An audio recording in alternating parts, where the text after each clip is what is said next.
Download करें जनमत Haryana app.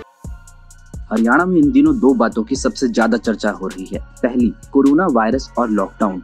दूसरी चर्चा हो रही है बड़ौदा उपचुनाव की। बड़ौदा में होने वाले उपचुनाव की भले ही तारीख का ऐलान नहीं हुआ हो, लेकिन यहाँ के चुनाव को कोई भी हल्के में नहीं ले रहा है। खासकर हरियाणा की 4 सियासी पार्टियां तो बिल्कुल भी नहीं। प्रदेश में बीजेपी जेजेपी गठबंधन में सरकार चला रही है, तो ऐसा माना जा रहा है कि दोनों मिलकर चुनाव लड़ेंगे और कांग्रेस के गढ़ को तोड़ने की कोशिश करेगी।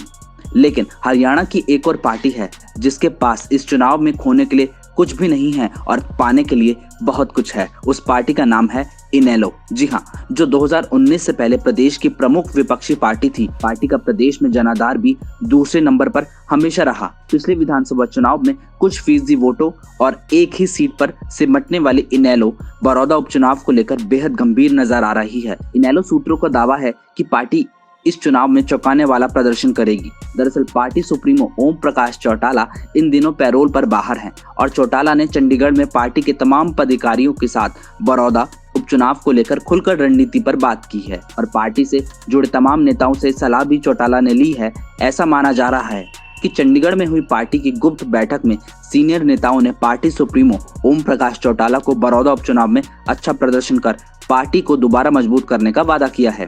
पिछले विधानसभा चुनाव में बड़ौदा से इनेलो को महज 2500 वोट मिले थे।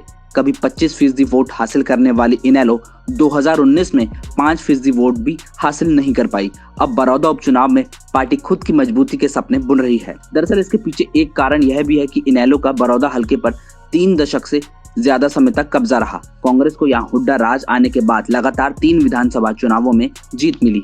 इससे पहले 1977 से लेकर 2005 के विधानसभा चुनावों तक इनेलो का उम्मीदवार जीतता ही रहा था। उपचुनाव में इनेलो को क्या लग रहा है कि बीजेपी और कांग्रेस में इस हलके में मुकाबला होना है।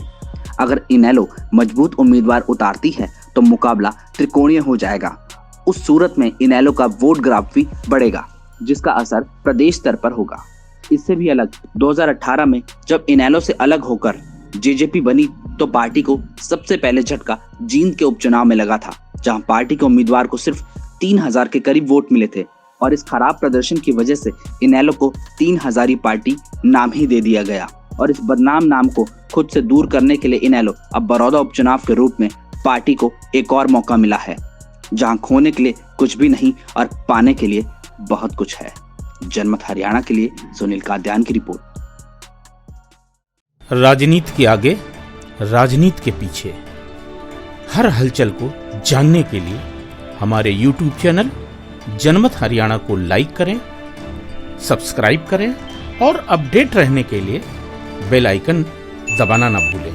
देखते रहें जनमत हरियाणा, सच के अलावा कुछ भी नहीं।